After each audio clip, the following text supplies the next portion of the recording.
It's Monday, and that so happens to be the day that I like to talk about monsters. I'm Geoff Arbuckle, and this is Monster Mondays presented to you by Film Seizure. You can always catch new episodes of Film Seizure with myself and Jason Oliver on Wednesdays, but Mondays are for me to talk about monster movies. This week, I want to talk about Dracula again. Bram Stoker's Dracula, to be exact.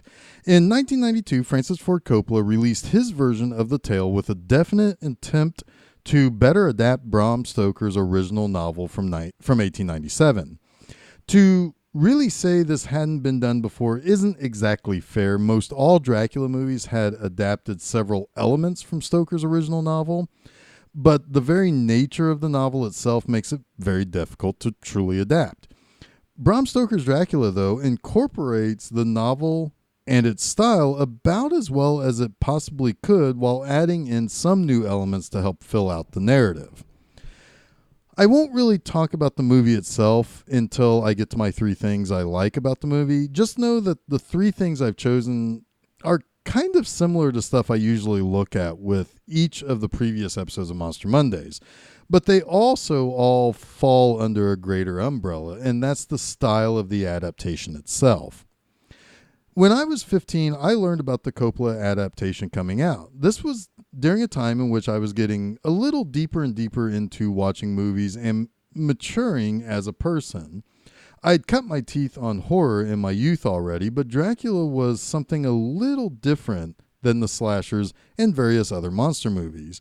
It felt more dramatic, more, maybe more sexy and mature. There's most definitely a sexual element to vampires anyway, and I'm guessing you probably could pick up on that way back when I talked about the vampire lovers many, many moons ago in the Monster Mondays series, I guess you could say. So here I was, this 15-year-old guy discovering stuff about sensuality and drama and other media. And yeah, that sentence does kind of sound gross, but it's true. Guys spend the years of 12 to about 112 trying to mature about sex stuff. Around the same time, I wanted to read the book, so it seemed like a great way to prepare for the upcoming movie. Plus, I had to read books for an English class and report on them. So, of course, I do everything I could to try to read books that would coincide with my interest in film. I figured I would find much of what I'd seen in previous versions of the movie. I didn't expect to find a completely different experience in the narrative. What makes Dracula a very unique reading experience is that we get a specific point of view from each individual player in the story. What's more is that each character deploys a different style of recording events. Some use transcripts of phonograph recordings, some use written letters to loved ones, some are just diary journals. There are even newspaper articles provided as chapters as well. This is what's called an epistolary format. This means that it's a story that is built around a record of accounts or documents. Think of it as a collection of evidence that builds out a narrative around a crime, instead of a single omniscient voice covering all points of view. We get to see what each person is experiencing on their own in hearing their firsthand accounts. I had never read a book quite like this, at least in terms of fiction novels. Nonfiction and history books are basically told in this format, but I had never heard of a fiction work not telling it from a first or third person point of view, much less a non-linear point of view. I was completely blown away by this different way of telling the story. Again, most adaptations of Dracula hit many of the main points. Someone was sent to Transylvania to sell a plot of land in England to a mysterious Transylvania count. And when he arrives, strange occurrences happen to a pair of best girlfriends. One is killed, and the other becomes the object of the count's affection. I had zero idea that those story beats are just the cliff notes of a larger story. When you learn more about Lucy's precociousness and all her varied suitors, you see a pretty complete archetype of a youthful dreamer who wants a wild romance for herself.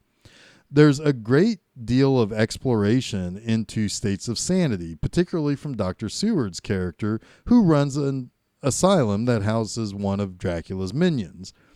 Jonathan's nightmarish journey to Transylvania and all he sees while a guest of Dracula's is downright trippy and terrifying. That's actually a good way to put how the novel feels, trippy and nightmarish. The book wasn't a huge seller when first released, but it did receive pretty good reviews. Stoker was compared to Mary Shelley and Edgar Allan Poe by literary critics. It actually ended up selling better in the early part of the 20th century than when it was released at the end of the Victorian period. Later, more modern evaluations have continued to praise the novel. Many interpretations of either the Dracula character or the story as a whole have conjured very interesting conclusions. Dracula is the physical embodiment of the Freudian id. The story is an interpretation of anxiety over colonization and race mixing. The story is about mental health and how psychiatry was developed in the early days of emotional study. The list goes on from mundane to totally thought-provoking in how scholars read the book. Despite being very of its time and maybe at times kind of droll, the book is fantastic, so I would definitely recommend that you check that out. Now, let's get to my 3 things about Francis Ford Coppola's version of Dracula. First, and maybe most important in general, Coppola is super reverent to the tone and feel of the original material. There is necessary attention paid to the nightmarish feel to what's happening to these characters. However, there's near reckless abandon for the gothic love story, too. In all forms of the story itself, Dracula, though a monster, has some attraction to Mina. In this movie, Mina is played by Winona Ryder. Interestingly, though, it's probably best said that Dracula turns his sights on Mina in the book to control her when he learns of the hero's plot against him. Yet it is still told from Mina's point of view that has lots of flourishes of great and deep love and lust. It's all handled slightly different in the context of the movie, but very nicely fits that gothic tone. Number 2, it's a gorgeous movie.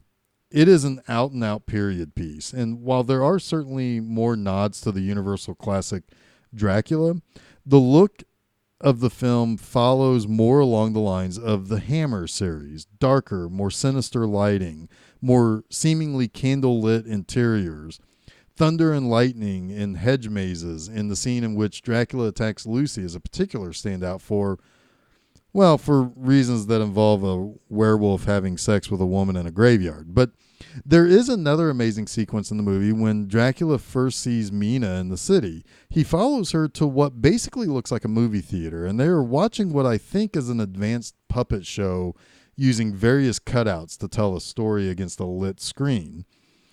And it's a neat juxtaposition of these very dapper Victorian ladies and gentlemen watching something that ushers in the 20th century. And there are also several pointed references to characters telling the story with their book-inspired devices and modes and so forth that is taken directly from the novel. Now, finally, I really, really like Sir Anthony Hopkins as Van Helsing. He almost seems perfectly cast for the part. He's smart, he's assured, and he's kind of funny as this person who has this over-the-top belief in an over-the-top creature. He's also kind of frightening. There are times in which you really kind of feel like he has zero compassion for the others. This is pure clinical science he is practicing. He has such great lines in this movie, like these following ones. Civilization and civilization have advanced together. Or, do not let your eyes see or your ears hear that which you cannot account for. Hear me out, young man. Lucy is not a random victim attacked by mere accident. You understand? No, she's a willing recruit, a breathless follower, a wanton follower, I dare say a devoted disciple. She is the devil's concubine. And she lives beyond the grace of God, a wonder in the outer darkness. She is vampire, Nosferatu. These creatures do not die like the bee after the first sting, but instead grow strong and become immortal once infected by another Nosferatu. So, my friends, we fight not one beast, but legions that go on age after age after age, feeding on the blood of the living. My favorite line is is when a distraught Mina asks him if her dear friend Lucy was in great pain, and he responds while just stuffing his face full of food. Yeah, she was in great pain. Then we cut off her head and drove a stake through her heart and burned it. And then she found peace. It's so pointed and so well acted, and just you see that he does not have the same compassion that the other people do. He's a scientist.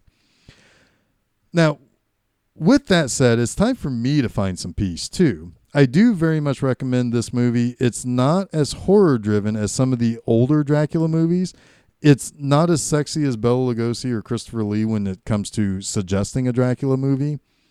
But, well, I mean, it is sexy, but in the same regards of sexy in terms of easy to sell people on to watch. But I think you get my point there. This was a movie designed to win awards, and it did win some technical Oscars. And it also set out from the beginning to be closer to the book instead of being a monster movie in the classical sense of that term.